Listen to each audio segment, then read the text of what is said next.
আসসালামু আলাইকুম ওয়া রাহমাতুল্লাহি ওয়া বারাকাতুহু। ওয়ালাইকুম আসসালাম ওয়া রাহমাতুল্লাহি ওয়া বারাকাতুহু। জি বলেন। শাইখ, আমি কিশোরগঞ্জ বাংলাদেশ থেকে বলছি। মাশাআল্লাহ, বলেন। জি শাইখ, আমার প্রশ্ন হচ্ছে যে আকীদাগত খারিজি এবং মুস্তাহিদ খারিজি এরকম কোন পরিভাষা কি ইসলামী শরীয়তে আছে? কি আছে আকীদাগত? আকীদাগত খারিজি এবং ফিকহে মানে মুস্তাহিদ খারিজি এরকম। ক্লিয়ার করে বাংলায় বলেন। আকীদাগত খারেজি, জি জিমটাকে জি শাইখ, স্পষ্ট করে। খারিজি। আরেকটা হচ্ছে খারেজি মানে ফিকহে যারা খারিজি। চরমপন্থী, চরমপন্থী এটা বলছেন? জি। জি শাইখ।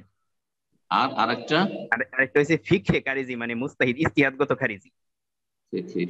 ক্ষেত্রে এইরকম ভাগ তো জানি না, তবে এটা জানি যে কেউ আহ, বাস্তবে খারেজি, মানে তার কর্মকাণ্ডের মাধ্যমে সে যে খারেজি বা খাওয়ারেজের অন্তর্ভুক্ত সেটা প্রমাণ করেছে। আর অনেকে কর্মকাণ্ডে বোঝা যায় না যে জঙ্গি অথবা চরমপন্থী, খারেজি, ইসলামের ভাষা যেগুলো খারেজি, গালি, চরমপন্থী, এটা বোঝা যায় না, কিন্তু আকীদা মনোভাবের দিক থেকে খারেজি, মনোভাবের দিক থেকে খারেজি। এই এই ভাগ ঠিক আছে। যেমন কিছু লোক আছে নাশকতামূলক কাজে জড়িত, হাতে নাতে কাজে নাশকতামূলক। হ্যাঁ, উড়িয়ে দাও, ভাঙচুর করো, আগুন লাগিয়ে দাও, জ্বালাও পোড়াও, তাহলে এরা হচ্ছে আমলগত কর্মগত খারিজি। বাস্তবে এরা খাওয়ারের চরমপন্থা অবলম্বন করেছে। জি,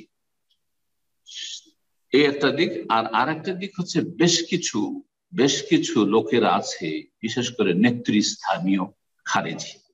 তারা কিন্তু মাঠে ঘাটে বাস্তবে দেখতে পাওয়া যায় না তারা জঙ্গির সাথে জড়িত, বা তারা ধরেন না আপনার কি বলছে চরমপন্থার সাথে জড়িত, তারা খাওয়ারেজদের মানহাজ যে বাস্তবে তাদের আমলে দেখা যায় না, কর্মে দেখা যায় না, কিন্তু তাদের অন্তরে বিদ্বেষ রয়েছে, চরম বিদ্বেষ রয়েছে মুসলিম শাসকের বিরুদ্ধে।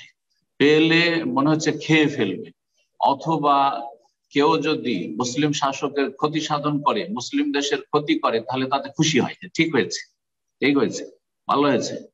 মনোসমর্থন রয়েছে এই চরমপন্থীদের। কিন্তু বাহ্যিক কোনো তাদের আচার আচরণে, তাদের বাস্তবে কোনো মানে এই চরমপন্থার সাথে জড়িত কিছু দেখতে পাওয়া যায়, কিন্তু ভিতরে বিদ্বেষ রয়েছে। আর ভিতরে খারেজিদের যে লক্ষণগুলো রয়েছে আকীদাগত মানহাজগত, সেগুলি তাদের মধ্যে বিদ্যমান রয়েছে। মানুষকে প্ররোচিত করা মুসলিম শাসকের বিরুদ্ধে, বা মুসলিম দেশের যেসব অপ্রীতিকর কিছু হচ্ছে ইসলাম বিরোধী, সেগুলির জন্য মানুষকে পরিচিত করে দেশে অশান্তি সৃষ্টি করা, ভিতর ভিতর এগুলি হচ্ছে কেউ কথার দ্বারা খারেজি, কেউ তার মনোসমর্থন অথবা তার মনোভাব যে চিন্তা চেতনার দ্বারা খারেজি, আর কেউ হচ্ছে আমল কর্মকাণ্ডের মাধ্যমে খারেজি, কেউ হচ্ছে তার লেকচার বক্তব্য দিয়ে মানুষকে খেপিয়ে তুলছে যে উঠো, বেরো, বসে আছো, কাপুরুষ সব ঘরে বসে আছে, তো এসি রুমে বসে আছে, রাস্তাঘাটে বেরোতে পারে, রাস্তাঘাটে বেরোবে কি করতে? রাস্তাঘাটে বেরো মানে জ্বালাও পোড়াও ভাঙচুর করো ইত্যাদি, এইসব কাজ করতে বলছেন। তো এইসব ইসলাম সমর্থন করে না, ইসলাম সমর্থন করে না। ইসলাম সমর্থন করে নাসিহা। হ্যাঁ, আর দিন নাসিহা, নাসিহা উপদেশের মাধ্যমে শান্তি প্রতিষ্ঠা হবে দেশে, সমাজে, পরিবারে, সবকিছুতেই।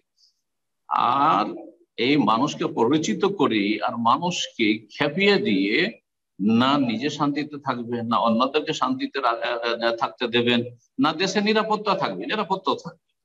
তো এইভাবে খারেজিদের বিভিন্ন দিক রয়েছে বা বিভিন্ন ভাগ এভাবে করা যেতে পারে।